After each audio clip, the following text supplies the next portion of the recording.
Hello friends, सुमन की बगिया में आप सभी का स्वागत है और प्यार भरा नमस्कार भी सभी के लिए। तो आज पहले तो मैं आप लोगों से क्षमा मांगना चाहूँगी, बहुत दिन हो गए मैं कोई वीडियो नहीं बना पा रही थी। और लेकिन आज जिस प्लांट के बारे में मैं बात करने आई हूँ, मैंने थोड़े दिन पहले ही एक नर्सरी की टूर लिया था और उसमें मैंने आपको वो प्लांट दिखाया था जो कि सिर्फ मैंने 100 रुपीज़ का लिया था। उसको मैं आपके साथ रीपॉट करूँगी और डिस्कस करना चाह रही हूँ कि किस तरह से मैंने उसकी क्या क्या उसमें मतलब पॉटिंग मिक्स लिया और उसकी हम कैसे केयर कर सकते हैं। बहुत ही प्यारा सा प्लांट है, बहुत ही टेम्पटिंग है। अगर आपको कहीं मिलेगा तो आप उसको ख़रीदे बिना रह नहीं पाएंगे। और उसकी जो कलर्स हैं वो तो बहुत ही प्यारे हैं। देखिए इसकी लीव्स, देखिए किस तरह से ऐसे लगता है कोई भगवान का, कुदरत का करिश्मा हो। किस तरह से ग्रीन क्रीम पैचेस में, और देखिए पीछे रेड, ऐसे लगता है कोई मतलब बहुत ही मैजेस्टिकली कोई आर्ट वर्क कर दिया हो लीव्स पे। बहुत ही सुंदर प्लांट है। इसको कहते हैं स्ट्रोमैंथे ट्रायोस्टार कहा जाता है। वेरीगेटेड वैरायटी में है ये, जो प्रेयर प्लांट के नाम से भी जाना जाता है, मैरेंटा प्लांट के नाम से भी जाना जाता है। इसमें कई सारी वैरायटीज़ हैं, 30-40 वैरायटीज़ आती हैं। सबसे पहले मैं ये बताना चाहूँगी प्रेयर प्लांट क्यों कहते हैं। देखिए ये लीव्स देखिए इसकी, इस तरह से ऐसे लगता है जैसे हाथ जोड़ के खड़ी हूँ। देखिए कितनी सुंदर से। और इसमें एक स्ट्रोमेंथे मैजिक स्टार भी आता है, वो मेरे पास है नहीं, जब आएगा तो वो भी मैं ज़रूर आप लोगों के साथ डिस्कस करना चाहूँगी। और इन सबसे पहले मैं हमेशा की तरह आप लोगों से पहले रिक्वेस्ट तो कर लेती हूँ, प्लीज़ सब्सक्राइब करिए सुमन की बगिया को।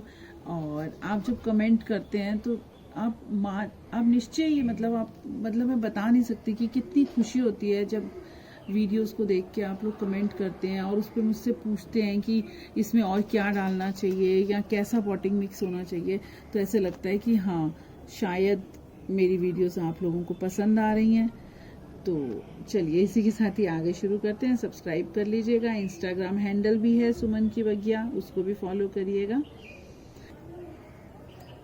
तो देखिए ये है प्रेयर प्लांट, मैरेंटा प्लांट। ये 2-3 फीट हाई तक चला जाता है। और लेकिन इसमें यह है कि इसमें फ्लावर्स आते हैं, लेकिन ये बहुत रेयर है। अगर हम इसको हाउस प्लांट की तरह इसको यूज़ करते हैं और पॉट में लगाते हैं तो वेरी रेयर है कि इसमें फ्लावरिंग हो जाए। अदरवाइज़ इसके फ्लावर्स जब हम सॉइल में लगाते हैं तो इसमें आते हैं, ग्राउंड में लगाएं तो बहुत ही सुंदर फ्लावर्स इसमें आते हैं। और इसकी एक और बहुत इंपॉर्टेंट बात है कि इसकी जो लीव्स होती हैं वो लाइट के अकॉर्डिंग इस तरह से अपराइट होकर भी खड़ी हो जाती हैं, और देखिए जब इस तरह से भी डाउन हो जाती है। लाइट के अकॉर्डिंग ये अपनी मूव करती हैं पोजीशन। और इसकी जहाँ तक हम केयर की बात करते हैं तो सबसे पहले मैं सनलाइट की ही बात करना चाहूँगी। इसको ब्राइट इनडायरेक्ट सनलाइट चाहिए। अगर हम डायरेक्ट इसकी सनलाइट इसको डायरेक्ट देते हैं तो इसकी लीव्स को हमें प्रोटेक्ट करना पड़ेगा। और इसको या तो हमें थोड़ा जहाँ डायरेक्ट आ रही हो उसके अंदर कुछ इस तरह से देना पड़ेगा कि एकदम डायरेक्ट ना आए, बीच में कुछ कवरिंग हो या ग्लास हो, अदरवाइज़ इसकी लीव्स नहीं चल पाएंगी। और उसी तरह से अगर हम इसको लो लाइट देते हैं तो देखिए जो इसकी वेरिएशन है ना, 3-3 कलर्स की, ग्रीन, क्रीम और पीछे इसकी वेरिएशन जो है वो डेफिनेटली कम हो जाती है। तो सनलाइट का बहुत बड़ा रोल रहता है और हमें भी इसको बहुत ध्यान से रखना पड़ता है। और जहाँ तक हम वाटर की बात करते हैं तो वाटर इसको थॉरली देना पड़ता है जब तक कि पानी नीचे से ड्रेन ना हो जाए। फुल पानी देना पड़ता है इसको, और ओवर वाटरिंग बिल्कुल नहीं करनी। और जब भी पानी देना है देखिए इस तरह से फिंगर डाल के देख लेना है कि इसको पानी की ज़रूरत है या नहीं। देखिए इस तरह से जब मिट्टी लग के आ रही है इसका मतलब अभी इसमें मॉइस्चर है और हमें पानी देने की ज़रूरत नहीं है। और इसको मतलब बैलेंस बना के रखना है पानी का, कि हमें कब देना है पानी, कब नहीं देना। बैलेंस जब हम कहते हैं तो बैलेंस वेदर के अकॉर्डिंग भी देखना है, हमें सीज़न के अकॉर्डिंग भी देखना है, और हम कौन सा पानी दे रहे हैं उसको भी हमें देखना है। अच्छा, कई लोग मुझसे बोलते हैं कि आरओ, जब हम जो आरओ लगे होते हैं घरों में जो कि रिवर्स ऑस्मोसिस वाला पानी देते हैं, रिवर्स ऑस्मोसिस के लिए हम लोग के घरों में लगा होता है वाटर, तो उसमें जो है वाटर बहुत वेस्ट होता है उस प्रोसेस में। तो क्या हम उसको पानी को पौधों में दे सकते हैं? यस, उसको हम पानी को दे सकते हैं। बहुत ही मतलब अच्छा रहता है वो पौधों को देना। देखिए उसके दो फायदे हैं, एक तो आपके पौधों को पानी तो मिल ही रहा है, प्लस आपकी जो वेस्टेज है पानी की वो नहीं हो रही है। लेकिन कुछ ऐसे पानी हैं जो पौधे हैं जो कि हार्ड वाटर को नहीं सह पाते हैं, उनमें थोड़ा सा हमें ध्यान रखना चाहिए।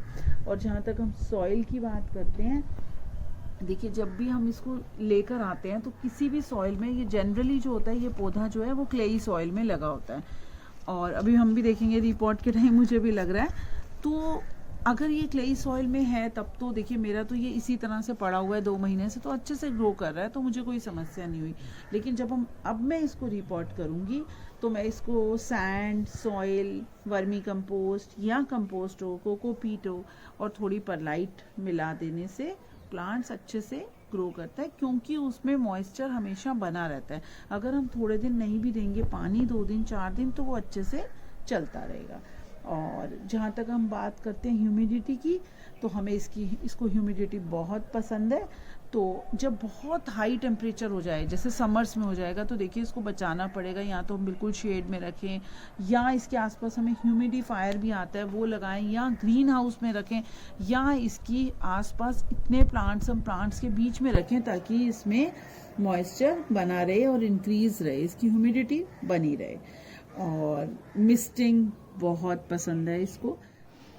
और फर्टिलाइज़र की बात कर लेते हैं। फर्टिलाइज़र जब देना हो तो इसको once a month, every month में एक बार दे सकते हैं, लेकिन माइल्ड फर्टिलाइज़र दीजिएगा। अगर काउ डंग हो ठीक है, कंपोस्ट हो, सीवीड फर्टिलाइज़र भी इसके लिए बहुत ही बेस्ट रहता है। और सबसे इंटरेस्टिंग बात है, कई बार हम बात करते हैं कि ये वाला प्लांट पेट्स के लिए ठीक नहीं है, ये वाला प्लांट चिल्ड्रन के लिए, बच्चों के लिए ठीक नहीं है। लेकिन इसकी जहाँ तक हम टॉक्सिसिटी की बात करते हैं तो ये it is safe for children as well as pets. तो मतलब बच्चों से भी इस प्लांट को बच्चों को भी कोई खतरा नहीं है और हमारे पेट्स को भी कोई खतरा नहीं है, और बढ़िया से चलता रहेगा। और जहाँ तक हम टेम्परेचर की बात करें तो ये 18 degree Celsius to 25 degree Celsius temperature सह लेता है। अगर समर्स होती हैं तो इसको जब ज़्यादा समर मतलब टेम्परेचर बढ़ जाता है तो हमें इसको, पहले भी मैंने बोला कि इसको कूलर प्लेस में कहीं हमें रख देना चाहिए, यहाँ जहाँ पे ह्यूमिडिटी हो, आसपास मॉइस्चर हो, प्लांट्स के शेड में हमें रखना चाहिए। और प्लांट ज़्यादा तेज़ी से ग्रो नहीं करता, बहुत स्लो ग्रोइंग प्लांट है ये। और जहाँ तक हम इसकी प्रोपेगेशन की बात कर लेते हैं वो बहुत इंपॉर्टेंट है। इसमें देखिए प्रोपेगेशन डिवीजन से हो जाती है। जब ये हमारा किसी भी पॉट में लगा है ना, तो देखिए अपने आप इसकी, मैं भी आपको दिखाना चाह रही थी, देखिए ये पड़े ये देखिए ये अपने आप इसकी एक और ये प्रोपेगेशन यहाँ से भी हो गई है। आप इसको इस तरह से देखिए, ये एक प्लांट है, एक ये प्लांट है, तो इसको जब हम रीपॉट करेंगे तो इसको हम डिवीजन कर देंगे, इसको अलग अलग पॉट्स में डाल सकते हैं, जिससे कि हमारे पास ये 3 या 4 प्लांट्स बन जाएंगे।